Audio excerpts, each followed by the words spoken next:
Bismillahirrahmanirrahim. Assalamualaikum warahmatullahi wabarakatuh. Alhamdulillah. Alhamdulillahilladzi arsala rasulahu bil huda wa dinil haqq liyudhhirahu 'ala ad-dini kullih wa kafaa billahi shahida. Asyhadu an la ilaha illallah wahdahu rabbi la syarika lah wa asyhadu anna Muhammadan abduhu wa rasuluh. Qala Allah ta'ala fi kitabihil karim, ya ayyuhalladzina amanu taqullaha haqqa tuqatih wa la tamutunna illa wa antum muslimun, amma ba'd. Allahumma 'allimna ma yanfa'una wanfa'na bima 'allamtana wa zidna ilman. Para hadirin, akhwat wa ummahat fillah, rahimani wa rahimakumullah.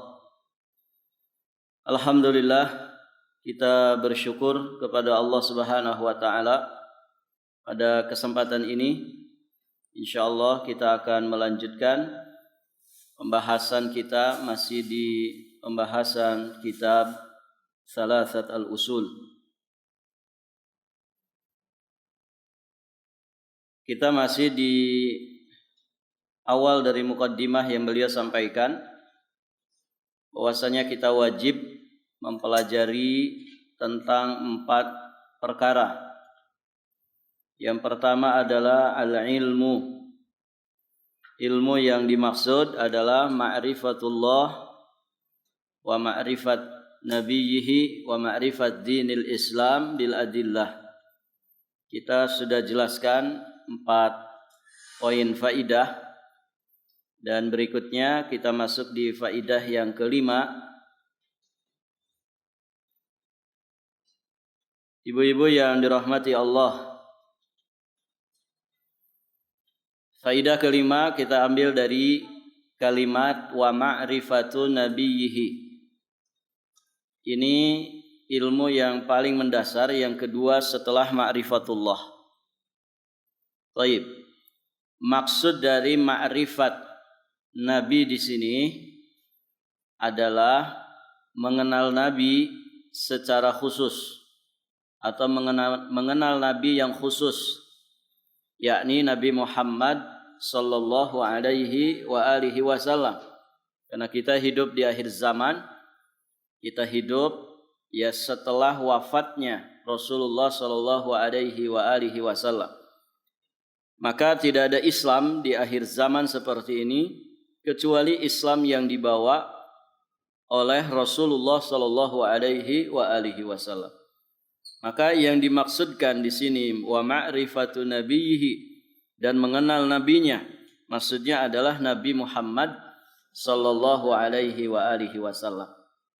Nah, sedikit kita bahas mengenal Nabi sallallahu alaihi wasallam itu meliputi pertama mengenal namanya.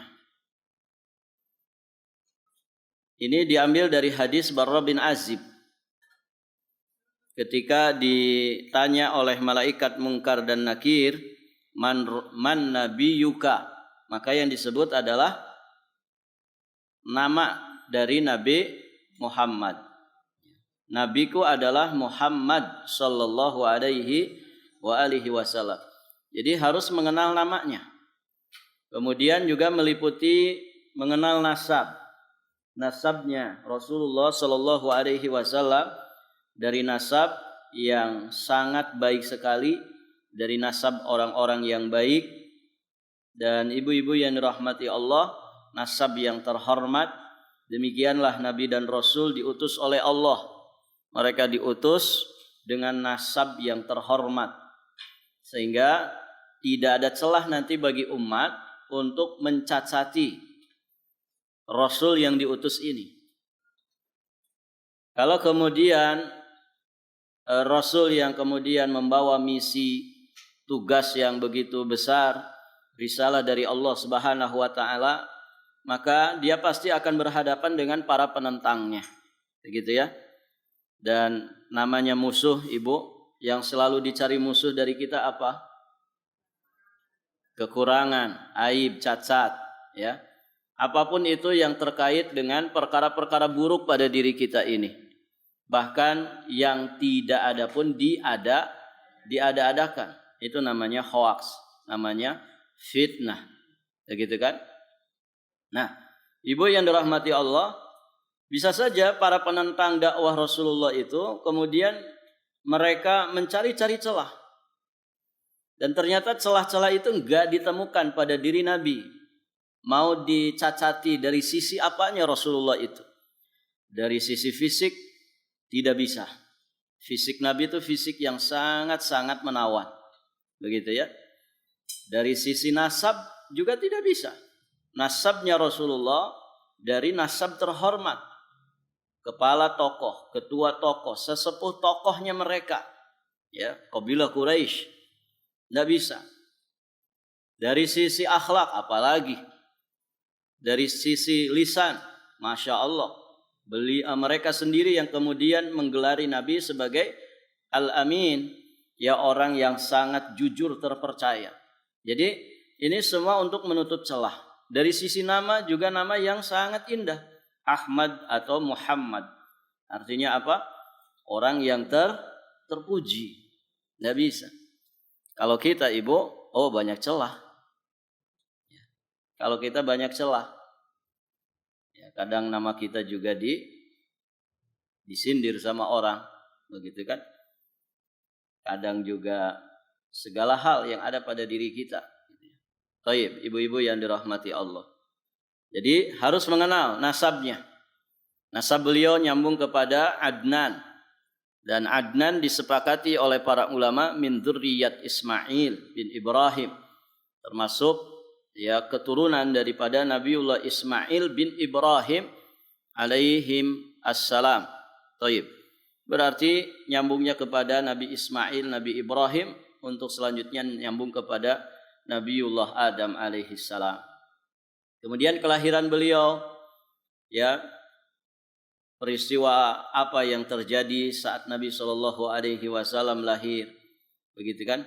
Kemudian sifat-sifat fisiknya, khalqiyahnya, kemudian khuluqiyahnya, akhlak dan juga perangainya, dan sirahnya, perjalanan kehidupan Nabi, sejarah Nabi secara umum ataupun secara terperinci. Ini dipelajari. Ya, seorang muslim harus belajar sirah Nabi. Baik, ibu-ibu yang dirahmati Allah. Berikutnya, makrifat Nabi itu meliputi mengenal beliau sebagai hamba Allah. Bahwa beliau itu setinggi apapun kedudukannya, beliau diangkat sebagai Nabi dan Rasul, tetap saja beliau Abdullah. Maka fala yu'bad, tidak boleh sampai diibadahi.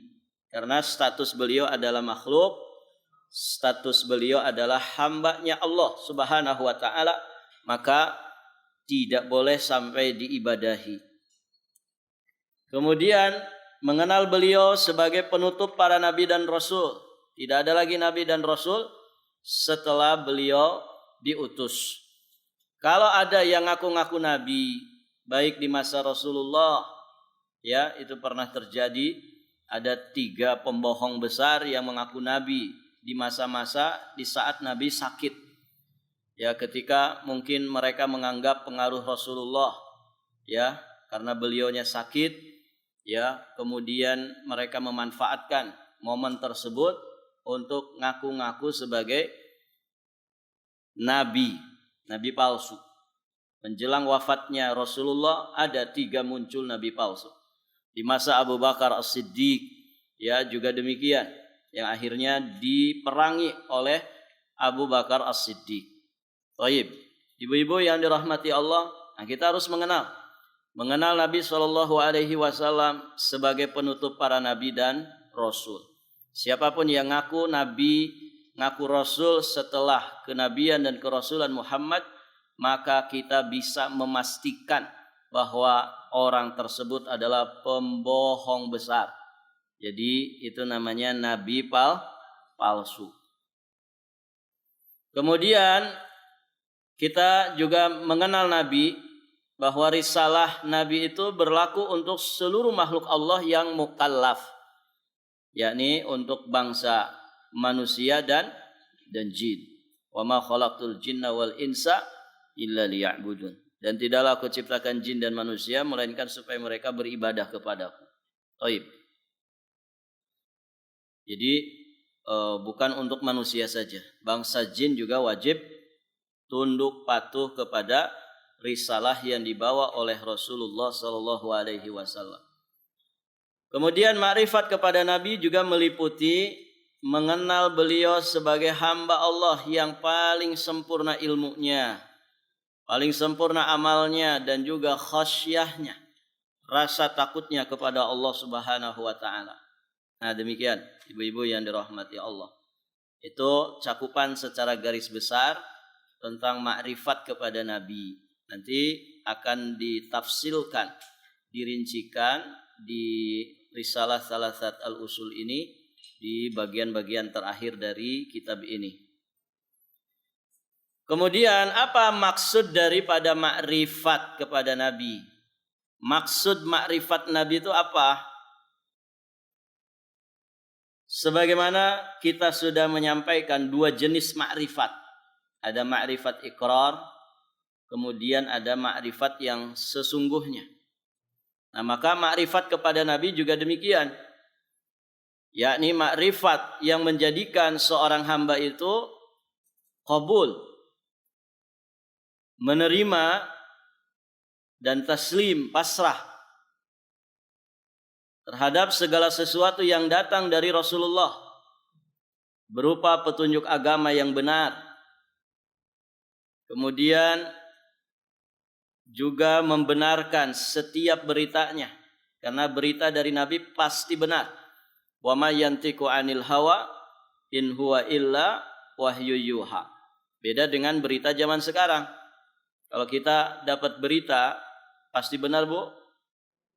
Belum tentu. Ibu mendengar satu berita, membaca satu berita, apalagi di media sosial, begitu ya, itu tidak bisa dipastikan kebenarannya. Ada banyak kepentingan orang itu ya. Kadang mereka cari keuntungan dari kesusahan orang lain. Ya, banyak orang yang oknum-oknum yang kemudian mereka meraup keuntungan sebesar-besarnya di atas penderitaan orang lain, ya. Nasallallahu alaihi wal afiyah wassalam. Tapi kalau berita datang dari Nabi, maka sami'na wa ata'na. Ya, kita wajib mentasdik, mendengar, ya, kita wajib membenarkan, mendengar dan juga mentaati. Kemudian melaksanakan perintahnya, menjauhi semua larangannya, berhukum ya dengan syariat yang dibawanya, ridha terhadap keputusan hukumnya, tidak mendahulukan perkataan, pendapat siapapun dari perkataan dan juga petunjuknya. Tidak boleh. Kalau datang Al-Quran, kalau datang nas hadis yang sahih dari Nabi SAW, maka batal semua pendapat para manusia. Batal pendapat manusia. Kalau kemudian sudah ada ayat, sudah ada hadis Rasulullah SAW. Kemudian mencukupkan diri dengan sunnahnya. Ya. Nah, inilah maksud dari makrifat kepada Nabi. Allah Subhanahu wa taala berfirman, "Fala wa rabbika la yu'minuna hatta yuhaqqimuka fima syajara bainahum thumma la yajidu fi anfusihim haraja mimma qadaita wa yusallimu taslima." Maka demi Rabbmu, mereka pada hakikatnya tidak beriman sehingga mereka menjadikan kamu sebagai hakim ya dalam perkara yang mereka perselisihkan.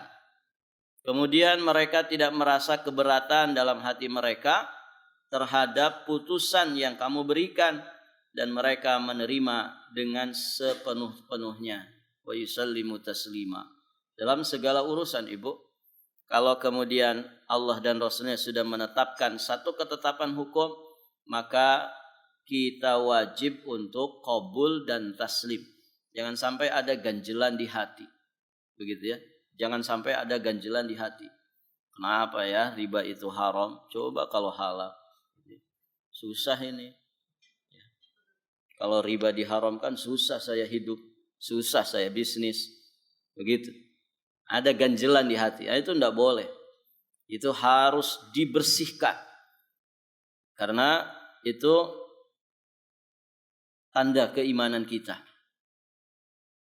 Kita menjadikan Nabi itu sebagai hakim, pemutus perkara dalam setiap perkara yang kita perselisihkan. Ya, kemudian apapun nanti keputusan dari Allah Subhanahu wa taala kemudian Rasulnya, maka kita wajib qabul dan taslim. Baik, ibu-ibu yang dirahmati Allah. Faidah ke-6. Wa ma'rifatu dinil Islam. Ilmu yang dimaksud oleh beliau yang ketiga, dan sekali lagi ini semulia-mulianya ilmu, yang ketiga adalah ma'rifat dinil Islam, mengenal agama Islam. Nah, kita sedikit bahas tentang makna Islam. Islam itu secara bahasa berasal dari kata aslama yuslimu. Tidak pakai harokat ya. Kalau pakai harokat, aslama yuslimu islaman. Mengikuti wazan atau pola af'ala yuf'ilu if'ala. Taib. Aslama yuslimu islaman. Artinya at-taslim wal inqiyad. Pasrah, menyerah dan tunduk. Begitu ya. Pasrah, menyerah dan tunduk. Ibu, kalau mayit itu pasrah menyerah tidak? Kepada orang yang hidup? Iya. Mau dibukain pakaiannya, pasrah dia. Begitu. Mau dimandiin, pasrah. Mau dibungkus pakai kain kafan, pasrah. Bahkan diantarkan, dikuburkan ke liang kubur, ke dalam tanah, pasrah. Kalau ada mayit, ketika dibuka bajunya, mau dimandikan, protes. Kira-kira gimana, Bu? Lari. Ngapain kamu buka-buka baju saya? Atau ketika mau dikuburkan, tiba-tiba bangun. Apa-apaan ini? Itu kira-kira gimana, Bu? Ya batal jadi mayitnya. Berarti masih hidup. Masih hidup. Paham, Ibu? Kalau ada orang ngaku muslim, disodorin nih ayat Allah, disodorin sunnah Nabi yang sahih, gitu ya, disodorin hukum Islam, kok protes? Kira-kira gimana? Oh, hati-hati, bisa batal Islam Anda. Ya, bisa batal Islam Anda. Hati-hati. Ya kan? Karena muslim itu orang yang taslim wal inqiyad. Dia orang yang pasrah, menyerah, tunduk, patuh. Nah, itu Islam. Jadi sebetulnya dari makna bahasanya saja, kalau orang itu paham, maka dia akan paham cara berislam. Islam itu taslim, ketundukan, kepasrahan. Tidak setengah-tengah. Tidak setengah-setengah, apalagi seperempat. Tapi secara totalitas. Sami'na wa ata'na. Begitu. Itu muslim. Kalau kemudian ngaku Islam kok dikit-dikit diprotes. Yaitu hukum waris yang ada di syariat Islam itu harus direvisi itu. Ya. Diprotes Ibu. Hukum waris diprotes, hukum tutup aurat diprotes. Gitu ya. Istilah-istilah Islam ya diprotes. Orang kok bid'ah. Jadi kayak alergi sekali dengan istilah bid'ah. Alergi sekali dengan istilah syirik. Alergi sekali dengan istilah tauhid, sunnah. Gitu ya. Padahal ini adalah bahasa-bahasa syariat. Alergi banget dengan istilah kafir. Kalau dengar kata kafir tuh kayak kesambar geledek. Sampai harus diganti-ganti. Jangan ada surat Al-Kafirun. Ya. Tapi surat non-muslim. Nah, ini kan tahrif. Ya, ngerubah-rubah ayat-ayat Allah. Nah, ini orang-orang begini Ibu, nas'alullah al-afwa wal-afiyah wassalam. Orang-orang yang berarti belum sepenuhnya taslim. Ya. Belum sepenuhnya taslim, maka Islamnya dipertanyakan. Ya. Ini berbahaya kondisi seperti itu. Baik. Itu secara bahasa. Ya, secara bahasa saja sudah mudah dimengerti. Itu sudah menunjukkan arah konsep dalam berislam. Berikutnya secara istilah. Secara istilah syar'i, secara istilah Islam itu ada dua. Ada Islam kauni, ada Islam syar'i. Nanti yang syar'i ada dua macam lagi. Islam kauni maksudnya apa? Ketundukan dan kepasrahan semua makhluk Allah kepada ketetapannya.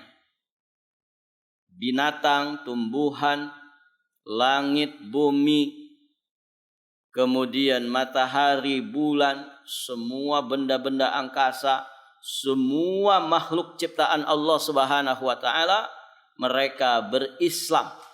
Tunduk, patuh, pasrah, menyerah kepada ketetapan Allah. Allah Subhanahu wa taala berfirman dalam surat Ali Imran ayat 83. Walahu aslama man fis samawati wal ardi tau'an wa karhan wa ilaihi yurja'un. Kepadanya lah aslama. Kepadanya lah berislam. Berserah diri. Siapa itu? Man fis samawat. Segala apa yang ada di langit. Wal ar, dan segala apa yang ada di bumi. Yang ada di langit apa, Bu?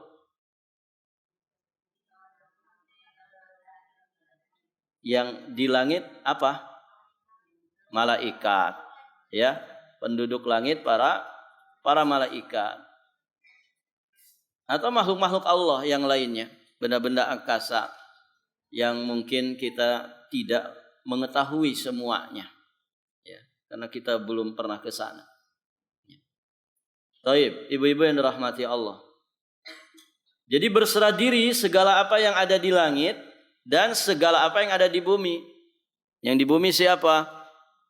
Kita ini berada di atas permukaan bumi. Kemudian bangsa jin, kemudian binatang, tumbuhan, semuanya aslama. Mereka berislam. Maksud Islam di sini Islam kauni, alam semesta ini secara kauni, ya, mereka semua berislam. Pasrah, menyerah, tunduk patuh kepada ketetapan Allah. Lihat, matahari dan bulan. Pernah salah jadwal, Ibu? Ya. Pernah enggak matahari dan bulan salah jadwal? Ya. Harusnya nongol matahari, malah nongol bulan. Harusnya terbenam bulan, ini malah nongol matahari. Pernah salah jadwal? Alhamdulillah sampai saat ini belum pernah. Tapi nanti ada saatnya itu jadwalnya berubah, gitu ya. Tempat munculnya berubah. Nah, kalau sudah seperti itu, sudah mau selesai ini dunia ini. Itulah tanda kiamat besar. Semuanya tunduk kepada ketetapan Allah. Setiap benda-benda langit, benda-benda angkasa beredar pada garis porosnya sesuai dengan ketetapan Allah. Manusia juga demikian. Manusia, siapapun dia, binatang, tumbuhan, semua pada ketetapan Allah. Binatang harus tunduk kepada manusia. Ayam kalau disembelih sama manusia, jangan protes. Nggak bisa protes. Ketetapan Allah begitu. Dia menjadi santapan makanan bagi manusia. Nggak bisa tukeran peran itu, Bu. Kan kita alhamdulillah sampai saat ini tidak pernah didemo oleh ayam. Ya. Manusia enak banget kamu. Gantian dong, gantian peran. Saya yang sekarang makan kalian. Nggak ada ceritanya ayam makan manusia. Ketetapan Allahnya binatang itu ditundukkan untuk fasilitas kehidupan manusia. Gitu. Itu ketetapan Allah. Nah, itu namanya berislam. Berislam secara kauni. Kita juga demikian. Terus tumbuh dewasa. Ada nggak di antara ibu yang kemudian bisa keluar dari ketetapan Allah? Ya Allah, saya mah pengen di usia 20 saja lah, sudah. Terus muda begitu. Nggak mau tua begini. Sudah nih, kulit tuh biar glowing terus. Ya. Sekarang mah ngagulawing kulit. Ya. Nggak bisa kan ibu? Nggak bisa. Nggak bisa melawan tua itu nggak bisa. Artinya kalau kita ditakdirkan panjang usia, ya pasti akan mengalami masa tua. Dan mau diapain lagi? Berislam secara kauni. Nah itu. Jadi ini Islam kauni. Yang kedua, Islam syar'i. Islam syar'i. Islam syar'i ada dua macam. Dan ini yang dimaksudkan makrifat dinil Islam. Islam syar'i bahkan nanti lebih fokus lagi tertuju kepada Islam syar'i dengan makna yang kedua nanti. Kita bahas. Taib. Islam syar'i yang pertama, Islam dengan makna umum. Maksudnya apa ini? Ketundukan seorang hamba kepada Allah dalam beribadah kepadanya dengan syariat yang diturunkan kepada masing-masing nabi dan rasul pada zamannya masing-masing hingga nabi dan rasul terakhir Muhammad sallallahu alaihi wasallam. Jadi semua yang dibawa oleh para nabi dan rasul yang kemudian diajarkan kepada umatnya masing-masing, nah ini juga namanya Islam. Begitu ya. Karena para nabi dan rasul agama mereka satu, yaitu agama Islam. Dengan kata lain, Ibu, Islam makna umum ini Islam yang dibawa oleh para nabi dan rasul selain daripada Nabi Muhammad sallallahu alaihi wasallam. Begitu ya. Ini sebetulnya harus diralat sedikit. Jadi jangan sampai kepada Rasul Muhammad. Karena nanti Islam yang dibawa oleh Nabi Muhammad itu Islam yang makna khusus. Jadi Islam yang dibawa oleh para Nabi dan Rasul sebelum Islam yang dibawa oleh Nabi Muhammad sallallahu alaihi wasallam. Nah, itu namanya Islam umum. Ya. Semua orang yang tunduk patuh beribadah kepada Allah dengan syariat nabinya masing-masing, maka mereka itu muslimun. Mereka itu orang-orang Islam dengan makna yang umum.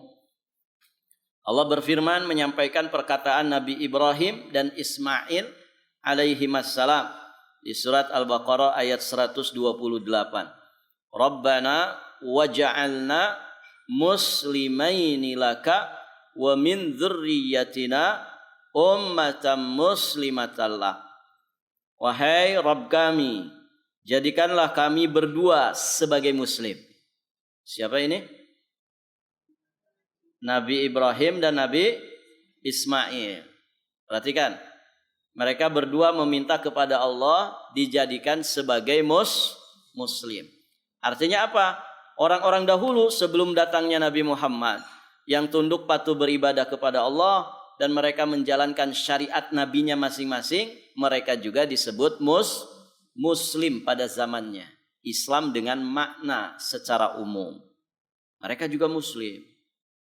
Wa min dzurriyyatina, dan jadikanlah di antara anak cucu kami ummatan muslimatallah, umat yang juga berislam tunduk patuh kepadamu ya Allah.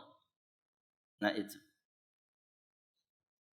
Jadi Islam umum itu Islam yang dibawa oleh seluruh para nabi dan rasul sebelum Nabi Muhammad sallallahu alaihi wasallam. Bisa dipahami Ibu? Jadi orang-orang Nasrani yang beribadah kepada Allah, beriman kepada Nabi Musa, Nabi Isa, kemudian bersyariat ibadah kepada Allahnya dengan syariat yang dibawa oleh Nabi Isa.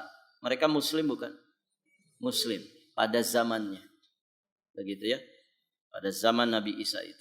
Sama orang-orang Yahudi yang kemudian ibadah kepada Allah, tidak berbuat syirik, tidak kufur, kemudian beriman kepada Nabi Musa dan Taurat yang dibawanya, dan mereka jadikan itu sebagai pedoman ibadah mereka kepada Allah, maka mereka juga muslim di zaman Nabi Musa. Dan demikian seterusnya. Baik, nah itu Islam yang umum. Islam syar'i dengan makna yang umum. Yang kedua, Islam dengan makna khusus, yaitu Islam yang dibawa oleh Nabi Muhammad sallallahu alaihi wasallam. Inilah yang dimaksudkan dengan ma'rifat dinil Islam. Ma'rifat dinil Islam berarti kita memahami yang dimaksud dinil Islam pada kalimat tersebut adalah dinil Islam yang dibawa oleh Nabi Muhammad sallallahu alaihi wasallam. Karena Islam yang dibawa oleh Rasulullah sallallahu alaihi wasallam menghapuskan syariat Islam yang dibawa oleh para nabi dan rasul sebelumnya. Sehingga siapa saja yang mengikutinya maka dia disebut muslim, dan siapa saja yang menyelisihinya maka bukanlah dia seorang muslim. Dengan demikian, pengikut para nabi adalah muslim di zaman nabi mereka masing-masing. Orang yang beriman kepada Allah dan Nabi Musa pada zamannya, maka dia adalah muslim di zaman Nabi Musa. Orang yang beriman kepada Allah dan kepada Nabi Isa pada zamannya, maka dia adalah muslim di zaman Nabi Isa, dan demikian seterusnya. Adapun, ini mohon diperhatikan, adapun manusia yang hidup di akhir zaman setelah diutusnya Nabi Muhammad sallallahu alaihi wasallam, berarti kita semua ini, Bu. Ya kan? Kemudian mereka tidak mau beriman kepada beliau, tidak mau beriman kepada Nabi Muhammad, maka mereka tidaklah disebut sebagai muslim, walaupun mereka mengaku beriman kepada Allah dan kepada Nabi Rasul sebelumnya. Contohnya siapa? Yang begini nih, siapa contohnya? Orang Nasrani, orang Yahudi sekarang ini. Ya kan? Mereka ngaku beriman ke Allah. Ngaku. Gitu ya, Tuhan Allah. Kemudian mereka beriman gak kepada Nabi Muhammad? Tidak. Tapi ngakunya mereka beriman kepada Nabi Isa, kalau Nasrani. Kalau Yahudi ngakunya beriman kepada Allah juga kepada Nabi Musa. Ketika mereka hidup di akhir zaman seperti ini, kok tidak mau tunduk patuh beriman kepada Nabi Muhammad, maka mereka tidak disebut muslim. Tidak disebut muslim. Nah inilah yang menjadikan Islam Nabi itu Islam yang khusus. Makanya coba perhatikan di sini. Ada ayat di surat Asy-Syu'ara. Ada sekitar di 5 tempat. Di surat Asy-Syu'ara. Allah menyatakan, kadzabat qaumu Nuhinil mursalin. Kaum Nuh telah mendustakan para rasul. Ini di ayat 105-nya. Di ayat 123 Allah juga menjelaskan ya tentang kaumnya Nabi Hud. Kadzabat qaumu Hudin kaum Hud. Kaum Hud yakni Ad. Kadzabat Adunil mursalin. Jadi kaum Ad juga mendustakan para rasul. Kemudian kaum Samud, kaumnya Nabi Saleh, mereka juga dinyatakan oleh Allah mendustakan para rasul. Kemudian kaumnya Nabi Lut, kaumnya Nabi Syu'aib, ya, yakni kaum penduduk Aikah, negeri Madian. Mereka semua telah mendustakan para rasul. Begitu Allah menyatakan. Perhatikan baik-baik Ibu. Kaumnya Nabi Nuh, kaumnya Nabi Lut, kaumnya Nabi Hud, ya, kaumnya Nabi Syu'aib. Mereka semua dinyatakan telah mendustakan para rasul. Padahal kita mengetahui bahwa yang mereka dustakan adalah satu rasul saja, yaitu rasul yang diutus kepada masing-masing mereka pada zamannya. Ya kan? Kaumnya Nabi Nuh itu mengetahui Nabi Isa enggak? Kan enggak, karena bukan zamannya. Tapi kenapa kaumnya Nabi Nuh dikatakan oleh Allah telah mendustakan para rasul? Mursalin itu jamak. Ya kan? Bentuk plural, banyak. Kaumnya Nabi Nuh telah mendustakan para rasul. Padahal yang didustakan oleh kaumnya Nuh siapa? Nabi Nuh saja. Ya kan Ibu? Sebagaimana kaumnya Nabi Hud, ya Nabi Hud saja yang didustakan. Ya. Nabi Saleh juga demikian. Kaumnya Nabi Saleh yang mereka dustakan, Nabi Saleh saja. Tapi kenapa Allah menyebutkan tentang mereka? Mereka ini telah mendustakan seluruh rasul. Barakallahu fiikum. Nah, di sini terkandung pelajaran bahwa demikianlah ketetapan Allah, bahwa satu saja nabi dan rasul didustakan, maka sama dengan mendustakan seluruh para nabi dan rasul. Kenapa? Karena agama mereka sama, agama tauhid, dinul Islam. Maka kalau mendustakan yang ini berarti sama saja mendustakan yang itu. Ya kan Ibu? Agama para nabi dan rasul itu satu, yaitu agama Islam. Namun hanya syariatnya saja yang berbeda-beda. Ya, maka seorang muslim tidak boleh membeda-bedakan satu rasul dengan rasul yang lainnya. Lihat umat Islam. Ini Masya Allah indahnya Islam yang dibawa oleh Nabi Muhammad. Kita Ibu muslim, iman ke Nabi Isa enggak? Ibu pada iman ke Nabi Isa enggak? Jelas iman. Itu rukun iman. Al-imanu birrusul. Rusul itu kan jamak, beriman kepada para rasul. Kalau rasul saja diimani, jelas nabinya juga diimani. Loh, kita ini loh muslim. Kita beriman kepada nabinya orang-orang Nasrani, Nabi Isa. Kita juga beriman kepada nabinya orang-orang yang katanya diimani oleh Yahudi, gitu ya, Nabi Musa. Kita iman kepada seluruh para nabi dan rasul sampai kepada Nabi Adam alaihis salam. Itu syarat dari keimanan. Begitu kan? Kalau kita. Nah, orang-orang Nasrani Yahudi ini nggak mau iman kepada nabi kita. Padahal nabi kita Islamnya ini menghapus syariat Islam nabi-nabi sebelumnya. Berarti Yahudi Nasrani sekarang ini mereka semua pada bermasalah. Ya, tidak bisa mereka disebut sebagai mukmin. Nah itu.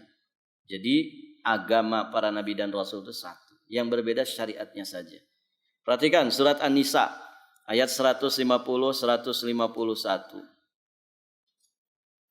Innal ladzina yakfuruna billahi wa rusulihi wa yuridun an yufarriqu bainallahi wa rusulihi wa yaqulun nu'minu bi ba'din wa nakfuru bi ba'din wa yuriduna ay yattakhidhu baina dzalika sabila ulaika humul kafiruna haqqan wa a'tadna lil kafirina adzaban muhina. Kata Allah yang artinya sesungguhnya orang-orang yang kafir kepada Allah dan Rasul-Rasulnya dan lihat saya tebelin kalimatnya, bermaksud memperbedakan antara keimanan kepada Allah dan Rasul-Rasulnya dengan mengatakan kami beriman kepada sebagian dan kami kafir terhadap sebagian yang lain. Saya iman kepada Nabi Isa, tapi kepada Nabi Muhammad, nehi. Ya. Tidak mau saya. Nah itu dipisah-pisahin ibu. Diimani sebagian, dikufuri sebagian. Serta bermaksud dengan perkataan itu mengambil jalan tengah di antara yang demikian. Yani ambil jalan tengah antara iman dan kafir. Ini kondisinya orang-orang munafik. Apa kata Allah? Ulaika humul kafirun haqqan. Mereka itulah sesungguhnya orang-orang yang kafir dengan sebenar-benarnya. Begitu. Tidak bisa.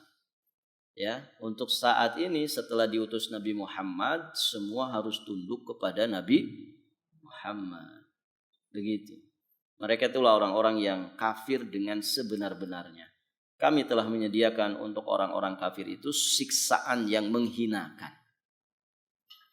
Begitu. Jelas dari ayat ini. Ditambah lagi hadis Nabi SAW. Riwayat muttafaq alaih dari jalan sahabat Abu Hurairah radhiyallahu taala anhu. Kata Nabi, al-anbiya ikhwatun li'allatin. Para nabi itu bersaudara dari keturunan ayah yang satu. Ummahatuhum syatta, dengan berbeda dengan ibu yang berbeda. Satu bapak, lain ibu. Ya, berarti saudara seayah, saudara sebapak. Wadinuhum wahid. Nah, di sini poinnya. Wadinuhum wahid, agama mereka itu satu. Jadi kata para ulama ketika menjelaskan hadis ini, agamanya para nabi dan rasul itu satu sumber. Seolah-olah mereka itu ibaratkan saudara seayah. Nasabkan ke ayah ibu ya. Berarti satu sumber. Ya, dari satu ayah. Cuman ibunya saja yang beda-beda. Maksudnya apa? Syariatnya yang beda-beda.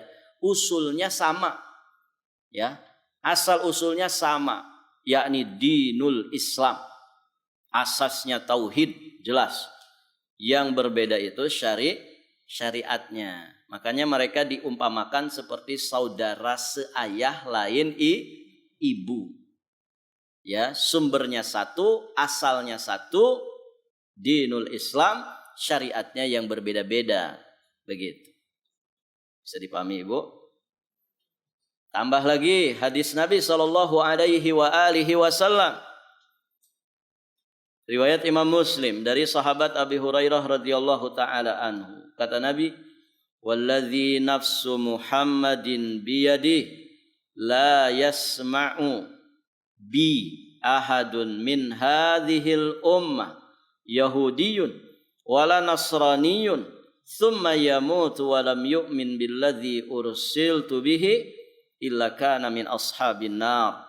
Demi Allah yang jiwa Muhammad berada di tangannya, tidaklah seorang pun di kalangan umat ini, Yahudikah atau Nasranikah, mendengar tentang aku, mendengar tentang kenabian, kerasulan Muhammad SAW, kemudian dia mati dan tidak beriman kepada apa yang aku diutus dengannya, kecuali dia termasuk penghuni neraka.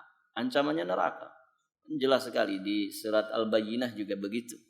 Innal ladzina kafaru. Lanjut Bu.